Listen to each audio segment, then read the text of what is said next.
Education is defined as the process of giving or receiving systematic instruction.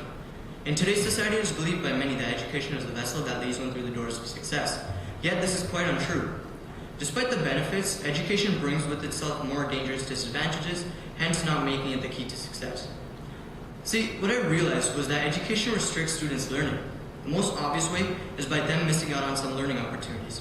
For example, if a student likes a subject within the arts, it is not likely that he or she will take it for two reasons. One, society admires it less, and two, the education system instills the notion within all students that the arts will not take one to success. But where is the point in learning something one does not like? Students would benefit much more from studying subjects they enjoy. Unfortunately, education seems to be discouraging this. But there are other implicit ways that education restricts a student's learning. What I've noticed thus far in my educational career is that as many students grow, their curiosity is diminished. And at its root, there's only one reason for this: the teachers. As they grow, students start believing and internalizing the fact that the teacher is the most powerful, hence whatever he or she says must be right. Therefore, the student stops asking the most important question: why? Ask any student in a math class to explain why the Pythagorean theorem works, and you may as well have just handed them the final exam. So you see, education beats down students' natural curiosity, hence restricting their understanding and ultimately their learning. Have you noticed that education makes students machines? They start performing mechanical learning. If you flip through a math, science, English, or even an arts textbook, you'll notice a pattern in the questions. Ultimately, the same steps are being executed by students to answer a supposed variety of problems. This makes their thinking mechanical. The students stop thinking creatively and dynamically and start repeating their thinking. Unfortunately, students also get away with this because there is no variety in the problems. So you see, in the end, students' learning becomes restricted because of education's teaching method. But apart from restricting learning, education instills false belief in many students, which ironically lead to failure. One of the biggest fallacies I've noticed throughout the years is that to be as successful as some of the most successful people in the world, a student must follow that person's footsteps. What is left out is that the successful individual followed his or her own dreams and desires. And so the student tries to make his or her own educational career the same as the idolized individual. Ultimately, what is happening is that the student is relying on fate to have the same academic accomplishments as a successful person. Worse yet, another false belief education instills is that university and college are the gateway to Elysium. And the only way to get through this gateway is by getting the highest marks in every class, especially math, science, and English. And so the students work tirelessly hard to get to their favorite universities and colleges, and when they fail to be accepted, what happens? Severe depression. As if the world has ended, the student breaks apart. Yet even that belief isn't good enough to guarantee failure.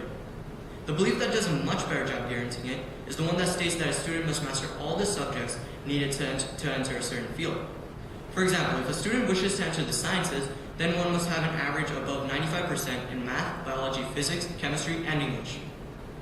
This once again adds much stress on the students. And with such a demand in each subject, the student is bound to perform poorly in many of the courses. Finally, education loses much of its value in the real world because it does a poor job preparing students for it. According to Forbes, the most valued skill in the job market as of 2013 is critical thinking. And Business Insider states that one of the most essential skills needed to be successful while working is staying focused. Education does not help students prepare these demanding skills. Schools may teach students such skills, but it's confined to the books. Students aren't taught how to apply these skills in the real world.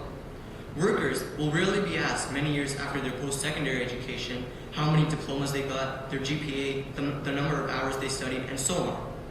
Hence, if an applicant has great education but none of the essential skills, then he will be looked down upon compared to an applicant who does have the essential skills. Another reason education prepares students poorly and loses value in the real world is because of the patterns it contains. You see, students learn what their teachers want. And I'm not talking about what a rubric for an assignment demands, no. Instead, students see exactly what their teachers like and don't like, personally. Especially subjects like English. So really, the students aren't submitting their learning, they're submitting the patterns in their education. In the real world, it's quite rare to see such patterns. Individuals will be working for numerous different people at different times, and so there will be no time to get to know their dislikes and likes. So you see, the pattern causes students to stagnate in their learning. Hence, once again, if students can find the patterns and not apply the learning, what value does their education have? Finally, and probably the most crucial reason that causes the downfall of education's value and poorly prepares students for the real world is the ease of education.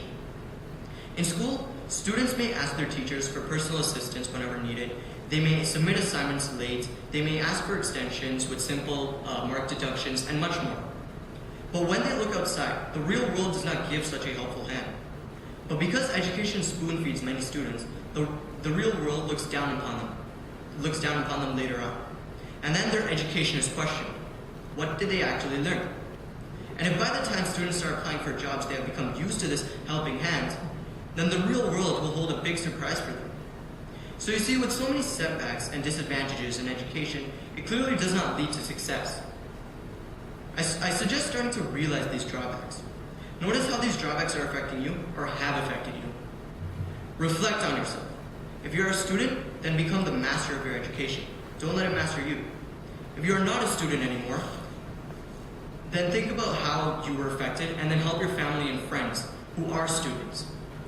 See to them that they master their education. Thank you.